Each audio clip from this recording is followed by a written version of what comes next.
Hello friends, slate chalk and টকের আজকের নিবেদন বনফুলের একটি ছোট্ট গল্প, পারুল প্রসঙ্গ। ও কি তোমাদের মতো উপায় করে খাবে নাকি? উপায় করে না খাক, তা বলে মাছ দুধ চুরি করে খাওয়াটা?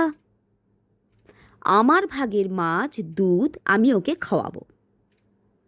সে তো খাওয়াচ্ছই, তাছাড়াও যে চুরি করে, এরকম রোজ রোজ।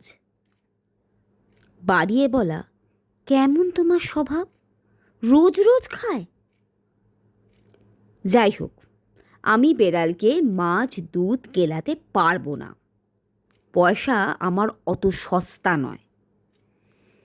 এই বলিয়া ক্রুপ্ত বিনোদ সমীপবর্তিনী মেনি মার্জারিকে লক্ষ্য করিয়া চাট জুতা ছুড়িল। মেনি একটি ক্ষুদ্র লম্ফ দিয়া মাঠটা এড়াইয়া বাহিরে চলিয়া গেল। সঙ্গে সঙ্গে স্ত্রী পারুলবালাও চক্ষে আঁচল দিয়া উঠিয়া গেলেন। বিনোদ খানিকক্ষণ গুম হইয়া রহিল। কতক্ষণ আর এভাবে থাকিবে? অবশেষে তাহাকেও উঠিতে হইল। সে আসিয়া দেখে পশ্চিম বারান্দায় মাদুর পাতিয়া অভিমানে পারুলবালা ভূমি শয্যা লইয়াছেন। বিনোদ জিনিসটা লঘু করিয়া দিবার প্রয়াসে একটু হাসিয়া বলিল, কি করছো ছেলে মানুষই? আমি কি সত্যি সত্যি তোমার বেড়াল তাড়িয়ে দিচ্ছি? পারুল নিরুত্তর। বিনোদ আবার কহিল, চলো চলো, তোমার বেড়ালকে মাছ দুধই খাওয়ানো যাক।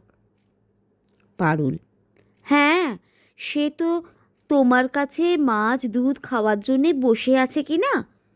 তাড়াবে যদি এই অন্ধকার রাত্রে, না তাড়ালে চলছিল না।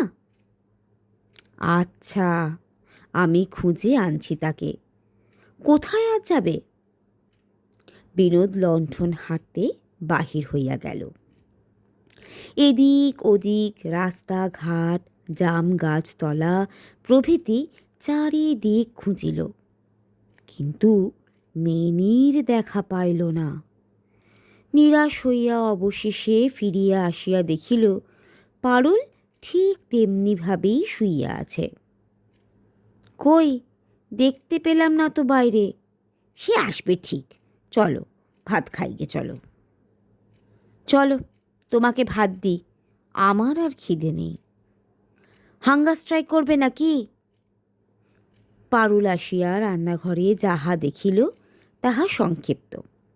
পরিচয় এই, কড়ায় একটুও দুধ নাই, ভাজা মাছগুলি অন্তর্হিত, ডালের বাটিটা উল্টানো।